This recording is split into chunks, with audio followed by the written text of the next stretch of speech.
Yes, folks, JB does our scheduling of different interviews. He does it very well. And, he doesn't, quote, make the news or to decide who's newsworthy. A lot of times these players do it themselves for us and coaches and whatnot. And in this case, you didn't have to go too far to figure out the news is there's going to be the first game played in Arizona for Division III, thanks to Lake Forest.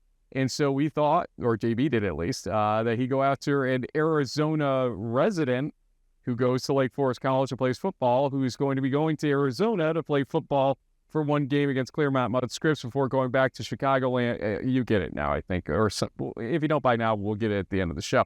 But JB, this is very, very interesting. Jim Catanzaro's the reason for it, more or less. But you got a guy like Michael Kelley coming up here who, after a 10-0 regular season and not necessarily the playoff run they wanted against Bethel, unfortunately, knocking them out, they do have a lot of pride to play for, and they don't start with an easy game, that's for sure.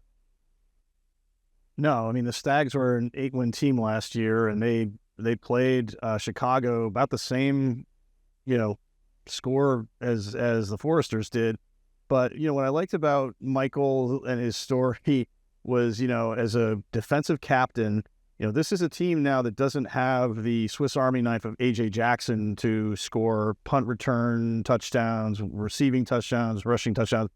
The Forester defense might have to carry this team a little bit early on, and so it'll be up to guys like Michael and that defensive front to get things going for the Foresters in 25.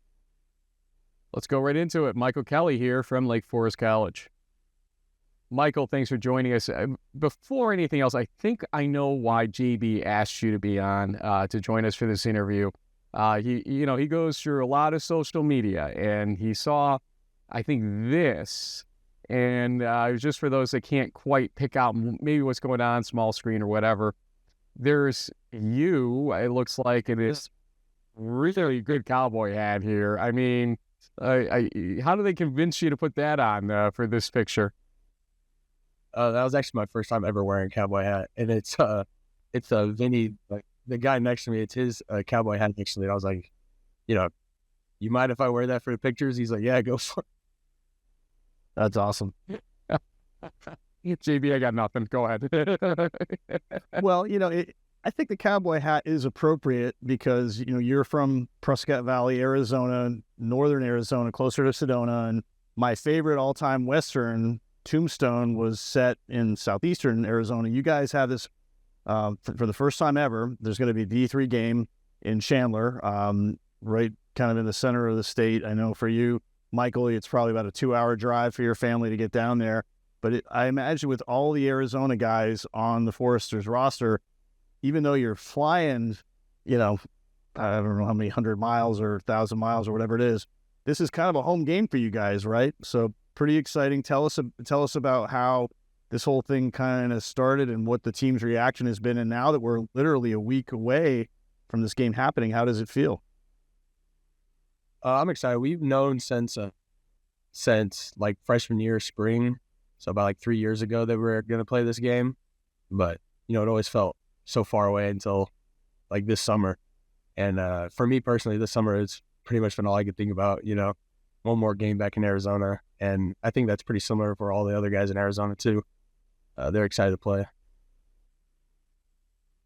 But, it does come on with some context too. I mean, you're not playing a pushover team in this process. And at the same time, you're coming off of, as the screen says, a big regular season last year. You made you guys one of the top 8 teams in the NPI country. You know my love for NPI if you've ever watched the show. But, I mean, it helped you guys out to a certain degree. But, how does this kind of blend in the whole context of things? Because obviously you guys have a lot of pride right now on the line to keep that streak in the regular season going here. So, what is the talk about how you guys finished last year and come into this year, basically, in this whole thing?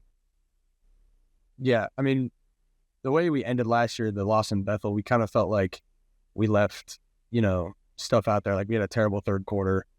And then we lose a bunch of seniors coming into this year, but the standard is always supposed to be the same.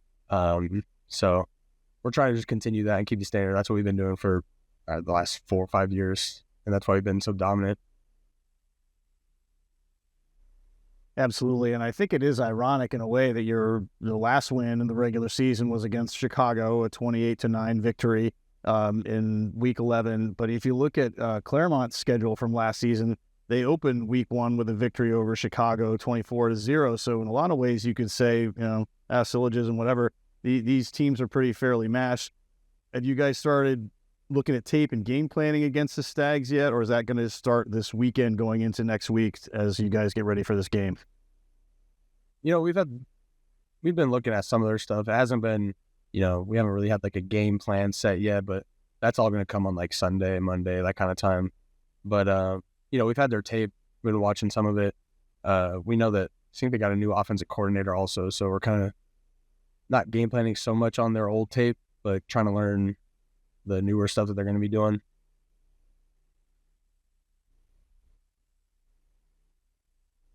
So one of the things I'm looking at in show 1, if you haven't seen it already, was coaching changes and stuff like that affect teams. And Coach Gonzaga goes over to Lawrence pretty late in the game as a guy who, has been around for long enough, deserves opportunities and everything. Left Coach Cat a little bit, scurrying to figure out who he's going to be putting into positions. How does that all work into the mix of things here as you begin to prepare for this season, at least mentally this summer, and things are changing even internally in the coaching staff kind of later than a lot of us like to see happen in that? I mean, yeah, it kind of sucked that it was so late, but we produce great coaches, so we expect coaches to leave and go to bigger roles.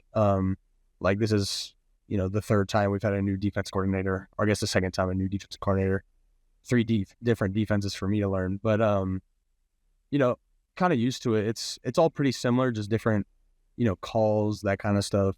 But you just lock in and kind of learn it. It's not too hard. Yeah, well, looking at your stat line, it looks like you kind of really took a big step in your junior season. You finished with almost 40 tackles, 7.5 tackles for loss, 4.5 sacks, even knocked the pass down or deflect. I don't know if they put you out in coverage or something, but a pretty big statistical season. What do you think you can do to take it to the next level to even improve upon what was a really great year last year? I mean, I worked really hard this summer, mostly on, my nutrition and coming in at like a healthy 275 instead of like, the 285 with a little extra fat, so I can be a little more explosive. But I'm also been trying to take on more of a leadership role, not just within the D-line group, but within the entire defense, because I think if we have good leaders, the rest of the team will, accelerate with them. So I think that's how I've been trying to improve my play. I'm going to use that sometime. I'm going to use the whole healthy 275 idea, except with I'll do a healthy 175 idea and try to get away with it if I can. Michael, excuse me, the pipeline that we referred to a little bit earlier on, I'm curious about how it even works in the first place. Jim Catanzaro has sort of made a living off of going down to Arizona, finding guys like you, but that's only half the battle. It's got to convince them to come up to the Chicagoland Northern Burbs, basically, to go to Lake Forest. And he's had a great deal of success doing it, guys like you, obviously. What is the draw? How does this work? Why is it happening? Is it Cat? Is it the school? Is it a combination? Because Lord knows it may be a dry heat, but it goes from 100 degrees for you guys to up in Chicagoland, minus temperatures in the wintertime. Surely not something you're used to or want to, enjoy for the rest of your life, I'm going to guess, but maybe you will. How does this happen? For me personally, it was pretty similar to home. I mean, obviously, there wasn't a bunch of mountains, but like all the trees and stuff is pretty similar. And then also the coach did an amazing job, making me feel wanted and loved, and the whole family thing I really bought into, because that's something I've always believed in with football teams and team sports in general. And for the other guys, I'm sure it's something similar. I just remember taking my visit, and my parents were kind of skeptical about it at first, but once we took the visit, they were like, "Yeah, I don't care who else recruits you. kind of want you to go to Lake Forest College. And I feel like it's pretty similar to how the rest of the Arizona guys feel. I can imagine. Well, the Chicagoland area, especially Lake Forest, is definitely beautiful country. What was also beautiful was this comeback you guys pulled off last year when you were down 28-21 and scored 14 points in the final minute 10 seconds to beat Monmouth, who for some weird reason is voted number 1 in the Midwest Conference preseason poll over the defending champions. Did anybody in the Lake Forest locker room sort of notice that, or is it extra motivation, or is it preseason polls? We're focused on the Stags. Yeah, it's kind of what it is. We're focused on week 1. Preseason polls are just preseason polls. They're not, they haven't seen this team play. They haven't seen that team play yet. So they can rank however which they want. It won't really bother us. We're just focused on the next game and going 1-0. It's kind of our mantra here.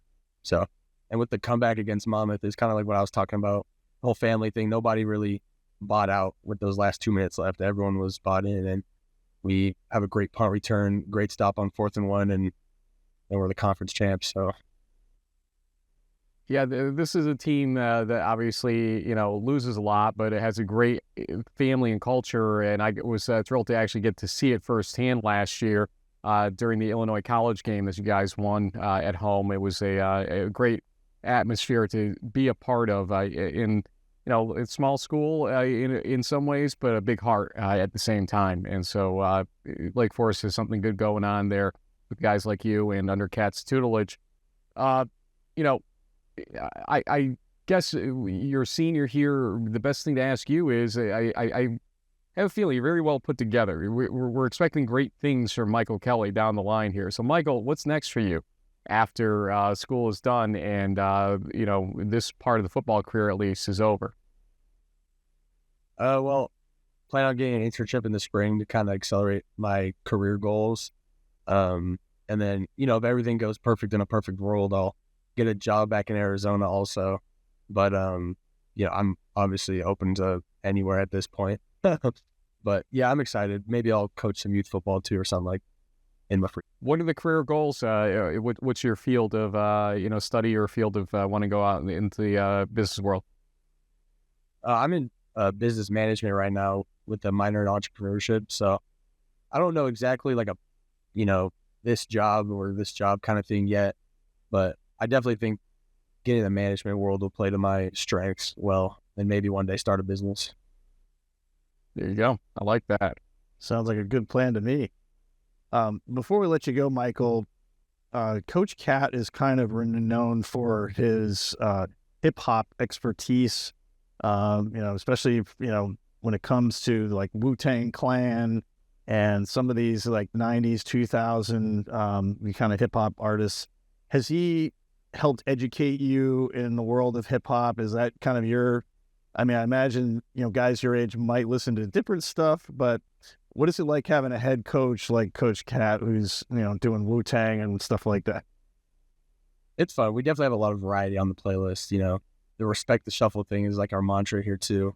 Whatever's playing, you leave it on. But I was always exposed to that kind of music because my dad listened to a bunch of that stuff. So I got a lot of Ice Cube and stuff on my playlist. There was a term called dad rock. Maybe now there's dad rap. I don't know. I guess. Oh.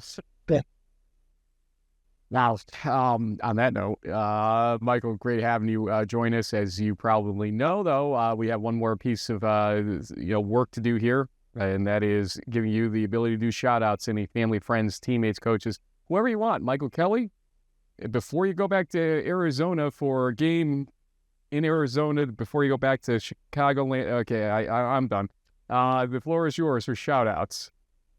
I want to shout out all Lake Forest College, first of all. It's been great, an amazing 3.5 years so far. And then I want to shout out my family, and then I want to shout out my fiance and her family as well, back in Arizona. Fiance's first name is? Kyla McDermott. Kyla, you got a good one here, for sure. Relations. Yeah, absolutely. Yeah, that's awesome. So I can see why you want to get back to Arizona in the working world, because it sounds like all the family and Kyla's family is there and everything else. So, best of luck to you two, and best of luck to you and your team this season, starting down in Arizona against CMS, the Stags, and big game for sure. And we'll see how it goes. Thanks for joining us again. Yeah, thank you for having me on. Thanks to Kat, thanks to his staff, and thanks to Michael for helping make this happen. Urban. Yep. What it becomes very interesting, though, is just to see what the crowd size will be in a game like that down in Arizona. And, will teams come out flat at all? Because it's not exactly right down the street for Claremont Scripps either. They're going to have to travel a little ways to get there. So, kudos to both teams for doing this. I think getting your opportunity to the student athletes like this is a great thing. But I'll be watching for it for sure. I know you will be as well, because this is a unique situation and one that somebody's going to win and somebody's going to lose. We'll see who that ends up being. Any last thoughts on Lake Forest season coming up or going back to last year? No, I just think it's great that we get in week 1 some exciting D3 after dark. So live from Arizona should be good. Then I'm going to be out in Chapman coming in a few weeks as well. So we're going out west here. That's where all the opportunities are, right? It's westward expansion. Sure. Anyway, folks, we'll continue. We still have a lot more to come here in our interview series. You may find our next one pretty important because we have a defending national champ coming up on our next interview. Stay tuned.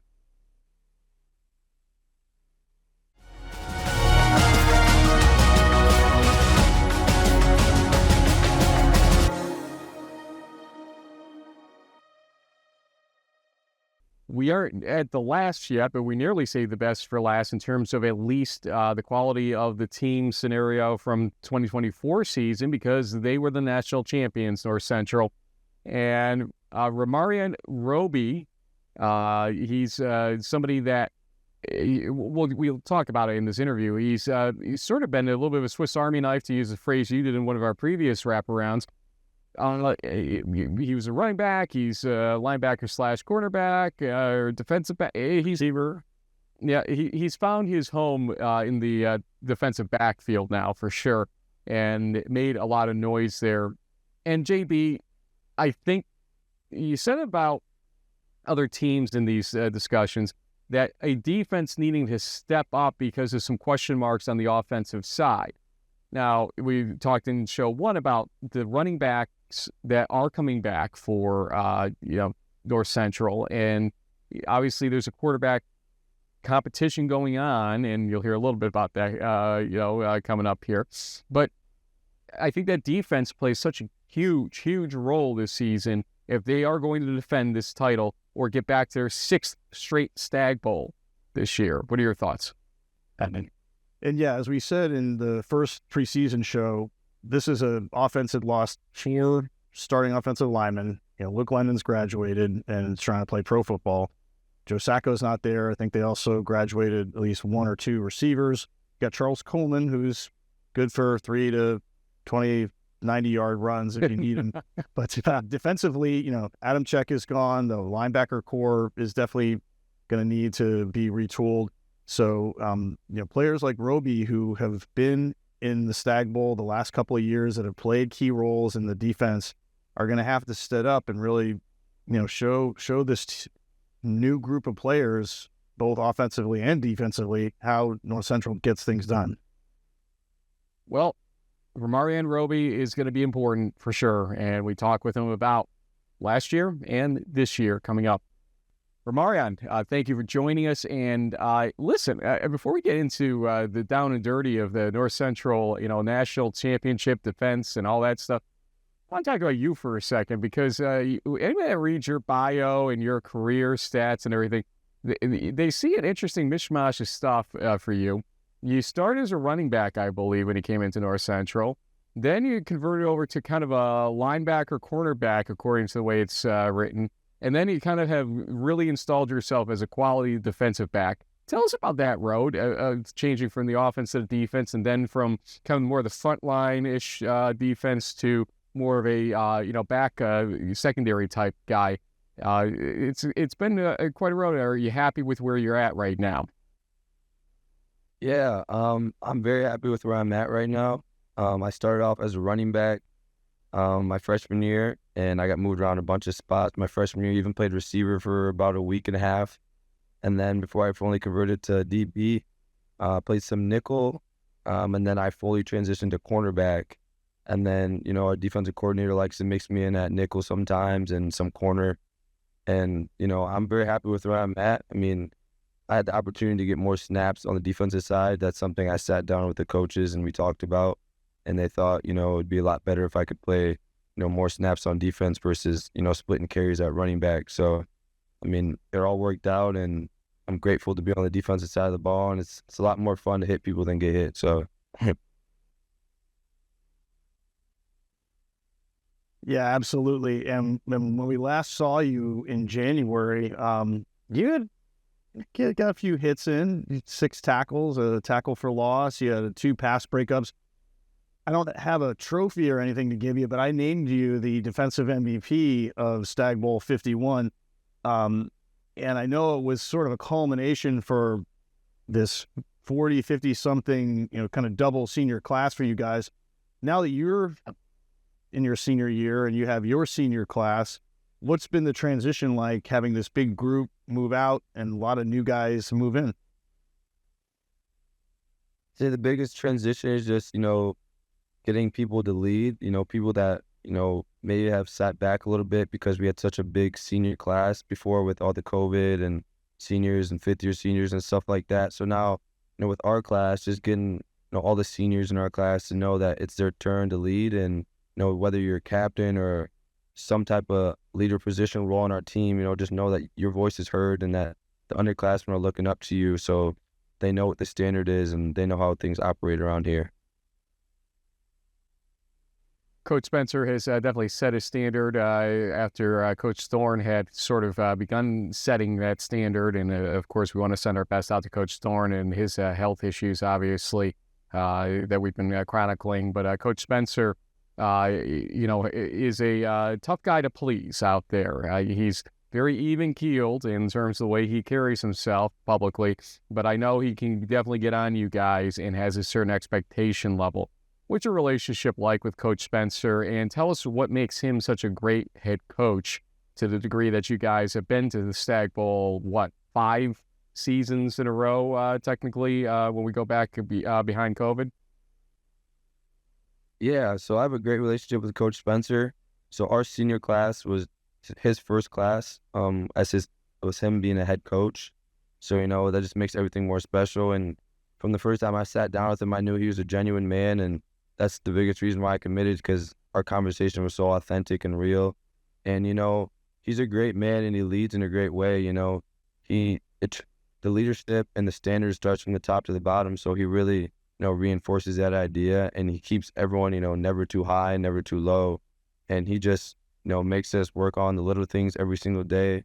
We preach the law of specificity, just keeping the same thing, the main thing, and, treating every week the same week, whether it's a national championship or it's a week 2 game, or it's, even a bye week, week 0 bye that we have coming up.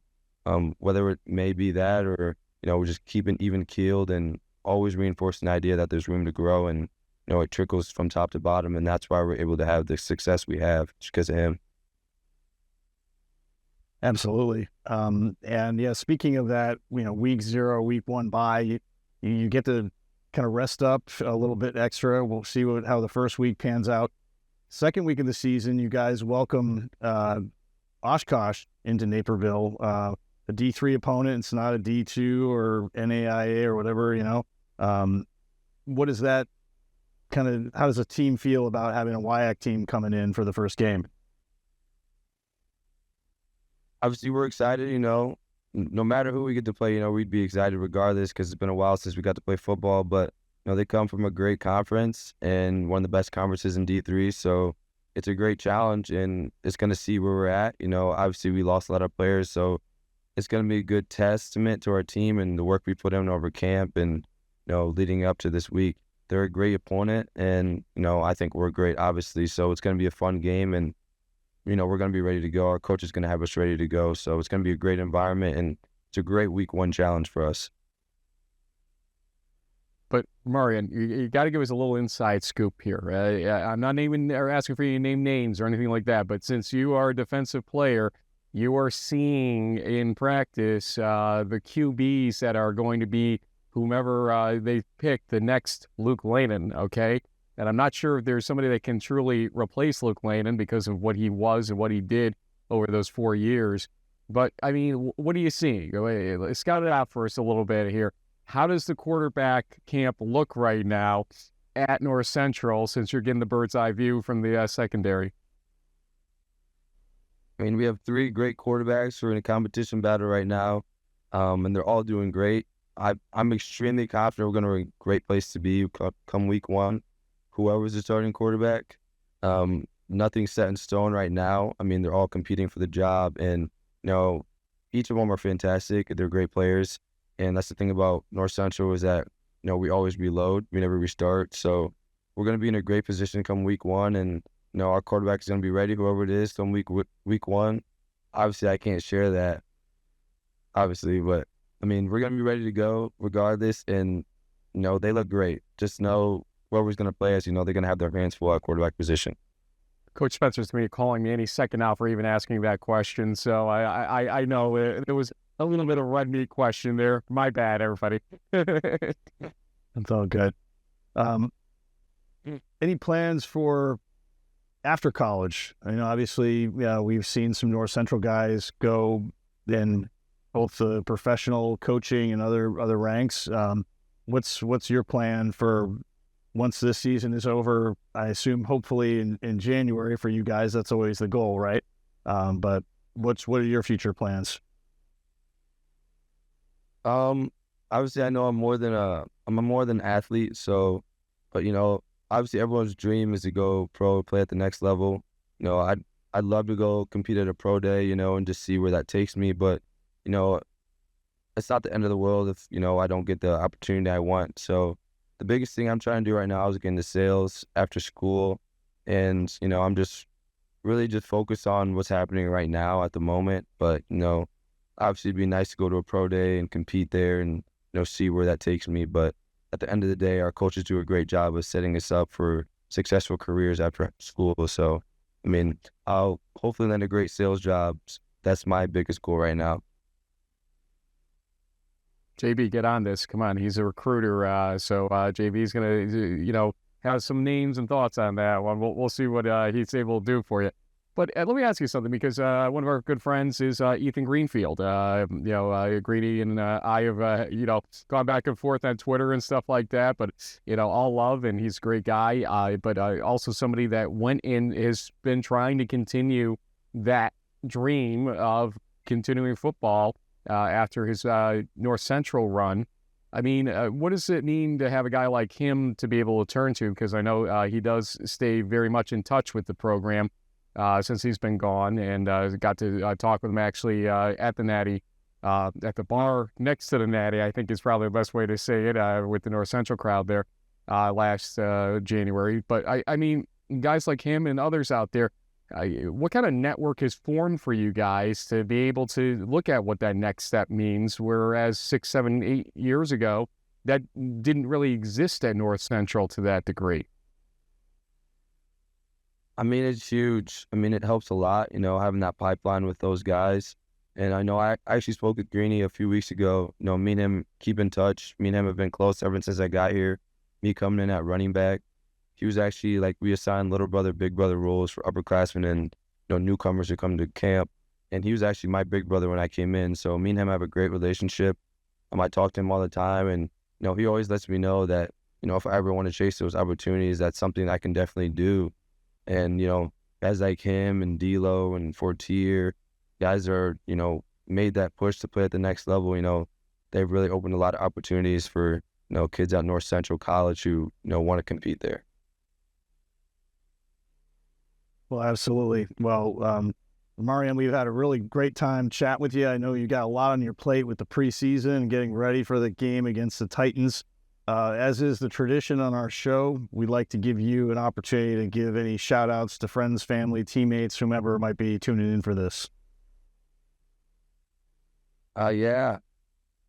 I'd shout out all the boys in North Central. just let's get ready for week 1. You know, we'll be ready. And, you know, shout out to all the alums, too, who made this possible. Greeny, like I said, D'Lo, Fortier, you know, all those guys, Zach Orr, all those great guys who came before us and, you know, are gone now and helped us establish this standard. BJ Adamczyk, Julian Bell, Matt Robb, you know, all the great North Central Cardinals we've had in the past. So I just want to shout out those guys and shout out my boys on North Central Cardinals right now as we get ready for this season. So thank you, guys. Thank you. I just want to say one thing. Yeah, there's a lot of jousting that goes on between us and some of the North Central's most passionate fans out there and everything. I just want to say flat out, and I think you know this as much as anybody, that I am a big fan of what North Central football means, represents, has done over these years. The standard set, Coach Spencer and Coach Thorne's philosophies. You guys are, bar none, awesome people. And we never want that to get lost in, you know, what we have to do, which is report and everything else in this whole field. But, you know, long story short, we are here, you know, to promote you guys as much as anything. And you and the rest of the 25,000 student athletes out there. But you guys are just phenomenal people. And thank you for, you know, treating us like family when we are around you guys. We do appreciate that. Of course, it's all love. We know that. And we got some crazy fans, and we love them all. So that just makes the sport exciting. We need that for D3 football. So, amen. Rahmareon, thank you, and best of luck this season. Thank you, guys. You guys have a good rest of your day. You too. Thanks, everybody over at North Central. Rahmareon for making this happen. And, you know, there is a confidence. There is a true confidence now from North Central. You get to 5 straight Stag Bowls. You are, as we said in show 1, you're in Mount Union territory now. You're in Whitewater territory now. And you are realistically, let's call it Central territory. Yeah, it's North Central territory now, what's happening. And it's important, I think, for them to continue that. Brock Rudder, then Luke Lanin, then who we said in the show, again, that you almost, you know, rinse and repeat scenario. You feel like that they're going to have somebody ready to go to that next stage. But this go around, they're not just playing a softball in game number 1 for them. Oshkosh will be ready. It'll be a great game. We'll see where it goes. If you had to pick a winner of that game, though, right now, just sitting here, it's the 13th, granted, so we're a little ways away from it. What do you think? I mean, I think you have to pick Cardinals. I mean, how many regular season games have they won consecutively? So it's a home game for them, too. So I think they'll be favored by at least 14 to 17 points. But, you know, the Titans are a solid group. You know, they were kind of in the middle of the pack of a crazy WIAC year. Coach Jennings is a great coach. I'm sure he's trying to get them back up to that Stag Bowl level team that they had, I think, in 2012. So, yeah, tools are there. It'll just be a matter of how they, you know, kind of how they start off. Really what you got to do against a team like NCC is just hang in there for the first quarter. And if you keep it close, you might have a chance. We'll see. Again, that is week 2 for us. Week 1 for them. It will be on the 13th of September. So a little ways before that's happening. Oshkosh has another big game that we've talked about before, too, coming up before that even. Maybe. Yeah, I think so. So they took no softballs to start their schedule. Yeah, that's for sure. Folks, anyway, North Central, will they defend? We'll find out over the next 18 weeks or so, I guess. So stay tuned. We will see what happens. We've got one more for you, so come on back.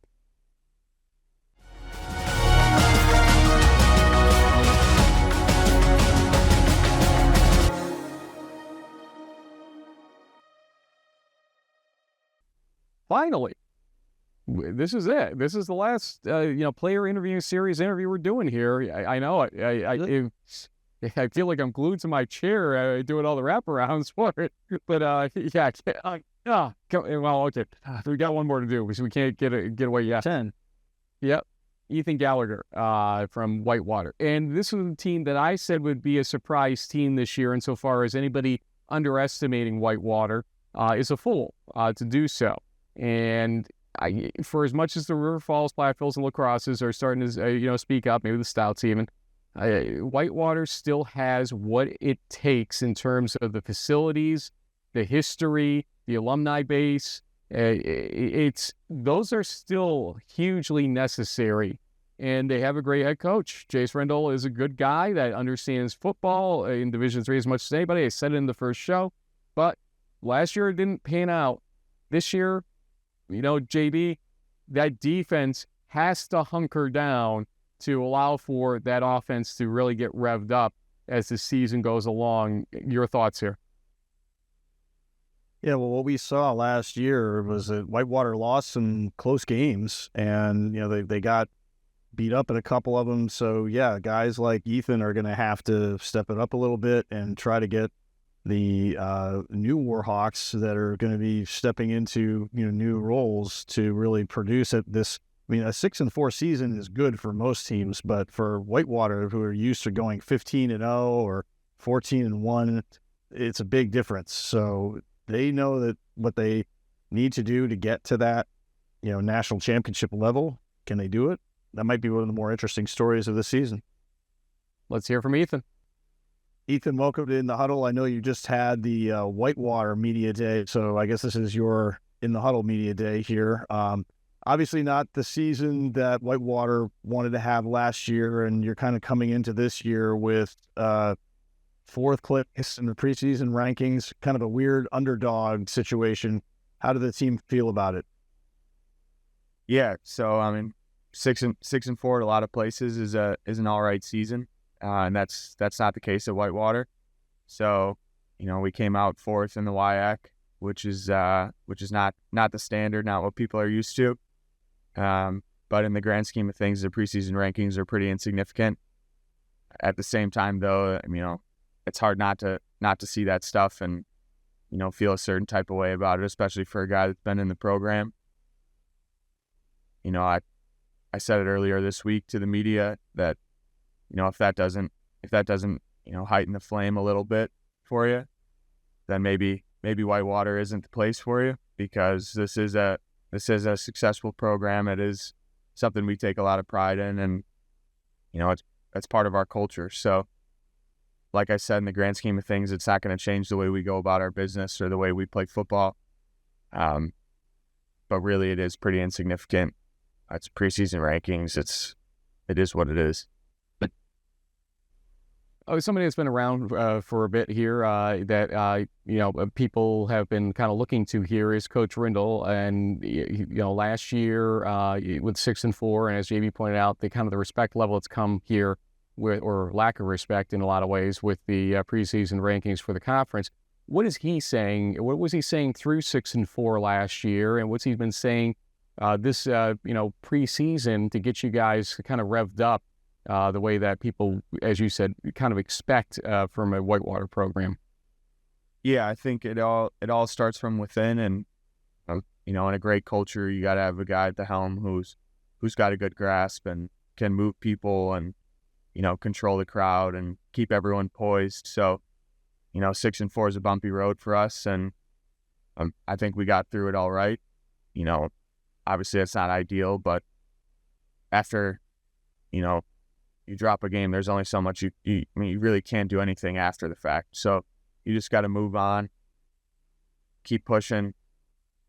Throughout the off season, I think we did a really good job of fostering competition within the team, and the standard got raised. So high tides raise all boats, and that was something that we had talked about. We have a leadership council with some older guys on it. We got to raise the tide. The standard has to be higher, because last year wasn't going to cut it. So, that stems from Coach Rendell, and he's got all the passion in the world that you could imagine, especially for Whitewater and football. But at the same time, it's got to come from within, and we take pride in being a player-led team, and more of that load will fall on my shoulders and some of the other guys who I came in with, who are the older guys on the team now. But we had said too that the leaders set the culture. the culture drives the behaviors, and then the behaviors reinforce the culture. So if you lose, and then in the end, that creates the results. But if you lose it at any point in that chain, the standard starts to dip. People get complacent, and I think that was something that we struggled with last year, and it burned us when it mattered. So that's something that we got to take more pride in this year, especially as players. But like you said, it does start from the coach, and I think he's the right guy for the job. So I'm excited to see how we bounce back this year. And we got what we got. Camp's over. The roster's not set yet, but the guys we're gonna have for this season are here. So now it's time to just put it out there and put it on display and show up when it matters. Ethan, as we open up things, I want to talk also about, I got my first WIAC experience last year at the Oshkosh game. Together, somehow we broke a record with the crowd size in that game for a D3 game at a home venue. I mean, it was really insane, at the perk to see everybody there. We couldn't even maintain internet for me on the sideline. Trying to upload things was a fiasco, but we made it work somehow. But I mean, what is that? Is that normal? Is that the atmosphere every week at the perk that you guys play there? And how important is it to have those fans to that degree, playing that way, or coming out to support you that way, I should say, for you to play? For sure. We broke the in-house, like the in-stadium attendance record the last couple of years. So we said it broke it a couple times. And, maybe for us it's normal. For everyone else at D3, it's not normal. You don't see those type of crowds, really anywhere until you get up into D1. So we're very fortunate. It's lucky. It's a privilege to play at the Perk. It's a great stadium. But it's a testament to the culture and the teams and people who have come before us, and people truly care about this program. And, Whitewater might not even be a town of 20,000 people, but they could put 20,000 people in the football stadium. So it's a really cool environment to be a part of. It's definitely a privilege. It's a motivator as well, because you can see how much people care and have vested interest in us as a team and the work we do, and, kind of the product that we put out. But, we're super fortunate to be able to be a part of something like that. And for most people, that's not a normal game day experience. Yeah, indeed. And I know JV's has a couple issues for those wondering why I'm fielding this alone right now, but we'll keep rolling for you. Carleton College coming up first for you guys, which is kind of I would call a mid-level opponent. You guys seem to have a schedule that's going to be akin to something for a team that needs to rebound, to get your feet under you and, progress toward that WIAC schedule ultimately. But, Carleton is no softball by any stretch of the imagination, St. Xavier, and then Mary Hardin Baylor. I mean, how do you not look ahead to game number 3 in that situation where, we know what happened. There's JV's back, but we know what happened, last year. And, that kind of started the tumult a little bit for you guys in that mid part of the season. How do you not look ahead and focus on Carleton and St. Xavier? I mean, if you overlook Carleton and we drop a week 1 game, that makes the back end of the season infinitely harder for us to accomplish what we're aiming for. So, I said it in the media day as well, but Rindle's put this in front of us plenty of times this off season. How do you eat an elephant one bite at a time? So, the preparation we're doing now is to prepare ourselves to beat Carleton week 1. And, if you drop the ball there, then, you could look back and say, well, we were looking at St. X already, and well, where'd that get you? I don't think we were necessarily a victim of that last year. I don't think we were overlooking people. I just think, we had let the standard fall. So I think this year everyone's got, a chip on their shoulder, but for some guys and for us as a program, it might have been a reality check that, we're not on a pedestal and we still have to maintain a high standard, and we got to practice hard, and we got to do things right. So the right way to go about it is we got to beat Carleton, and after that, nothing matters if you don't beat Carleton. So once you finish that bite, you can move on to the next one. But, looking forward doesn't do too much for us aside from look past our opponents. We're going to respect our opponents. We're gonna take week 1 head on, and then so on and so forth. Well, JB still experiencing some difficulties I can see, but so I will continue here and talk about the defense. The defense it can be a stalwart situation for you guys. You guys played magnificent game against Oshkosh last year. When I was there, but sometimes the scores can get a little bit bloated in WEAC play that we've seen. This is how things come and go. What should we look for this year in your guys' defense? Specifically, how's the linebacking crew improving this year, and what can you guys do to make sure this is the improvement ultimately? For sure, linebacking wise, we got some guys, including myself, who will come back with some experience, which is nice. As a defense, we're going to take pride in stopping the run on first and second down and putting people in the uncomfortable third medium, third long situations where, we put ourselves in a good spot to get off on third down, get our offensive ball back. And, we want to be on the field as little as possible, obviously. So, people had said coming into the season, linebacker is going to be the strength of the defense, which, I attest to a great all-around defense. When you got, some bug kickers up front at the D-line doing their job, and we got corners and safeties on the back end who can cover up. The linebackers tend to get a lot of the praise for, maybe making the plays or, the tackles and whatnot. But I think we got the right dudes in the right spots, and, we got plenty of guys who are going to play. We're pretty set though. We're solid. I'm excited for what we're going to be able to accomplish this year. We graduated some big shoes last year to fill, D-line, safeties, some linebackers, but we got some dudes, and I'm excited for us to put it together. And a lot of practice and stuff goes into the off season, a lot of lifting and meetings, and so I'm excited to get out there in 6 days and put it on display and put it together. JB's back, I think, together again here. So let's see how he sounds down there. Okay. I think I'm going to coin butt kicker for defensive lineman. The rest of this thanks to Ethan. I think that's a great thing.